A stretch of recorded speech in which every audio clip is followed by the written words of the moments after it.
My dear student, आज मैं pronounce की डिफिनीशन और प्रोनाउन वर्ड्स के बारे में बताना चाह रहा हूँ। जैसा मैं पिछले वीडियो में आपको प्रोनाउंस पर्सनल प्रोनाउन के बारे में मैंने बताया, first person, second person, third person के बारे में बताया। आज मैं सिर्फ सिंपल सी बात बताता हूँ, प्रोनाउन डिफिनीशन और कुछ प्रोनाउन के वर्ड्स। चलिए बात करते हैं। सबसे पहले आता है प्रोनाउन,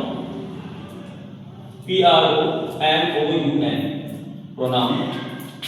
प्रोनाउन मतलब होता है सर्वनाम।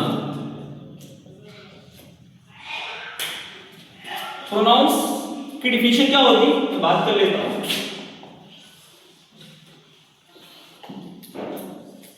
Pronoun is a word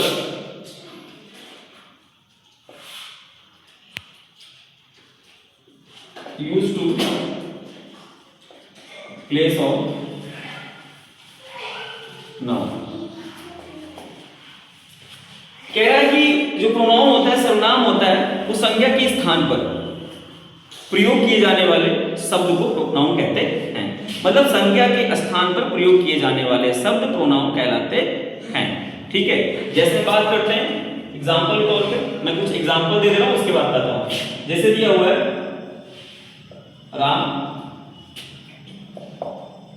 Ram is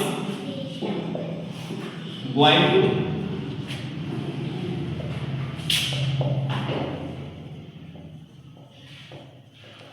Mumbai. Ram is going to Mumbai.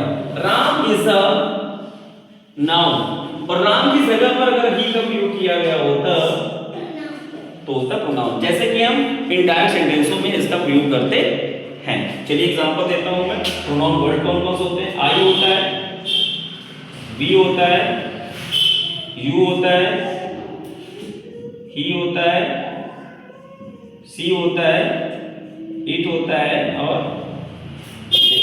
मैं कुछ ही वर्डों की बात कर रहा हूं। आई मतलब आप जान रहे हैं, आई मतलब होता है मैं, वी मतलब होता है। आई और वी होते क्या हैं? ये हमारे पर्सनल प्रोनाउन मैंने समझाया है कि फर्स्ट पर्सन होते हैं। अगर बात करें यू, तो यू में होता है तुम, ये हमारा होता है सेकेंड पर्सन। फिर अगर बात करें ही मीन वह होता है, बता चुका हूं, वॉइस के लिए प्रयोग करते हैं इसका, या फिर मैंस के लिए प्रयोग करते हैं। सी मतलब भी आप जानते हैं, वह होता है, ये गर्ल्स के लिए प्रयोग करते हैं।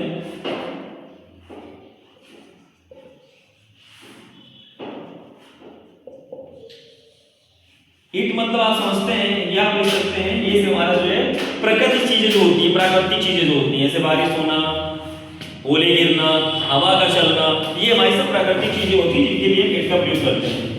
दे मीन होता है दे। चलिए बात कर लेते हैं, ये जो हमारा आता है, ये हमारे आते हैं थर्ड पर्सन में।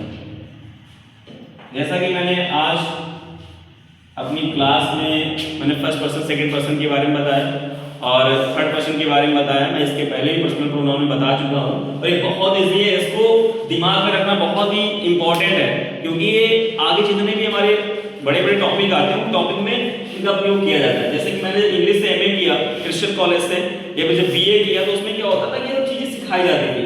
ये बेसिक है, कॉमन चीजें, इनको आपको सीखना पड़ेगा। ये आज के लिए इतना ही काफी है। मैं प्रोनाउन के बारे में बता चुका हूँ। Pronoun is the word used to place of noun. सर्वनाम उसे कहते हैं जो संज्ञा के स्थान पर प्रयोग किया जाता है। मैं जैसे बताया, Ram is going to Mumbai. Ram की जगह पर ही का प्रयोग करते हैं तो he is called that pronoun. अब हमारे इसमें first person, second person, third person भी होते हैं, क्योंकि जो प्रोनाउन के काइंड होते हैं, पर्सनल प्रोनाउन, इस प्रकार से रिफ्लेक्सिव प्रोनाउन, बहुत सारे 9 काइंड्स होते हैं इसके। तो आई और वी मैंने फर्स्ट पर्सन बता दिया, यू सेकंड पर्सन है, he, she, it and they is like that third person है। आज के लिए इतना ही टॉपिक। क्लासेस में मिलते हैं किसी नेक्स्ट वीडियो में। Everyone, thank you.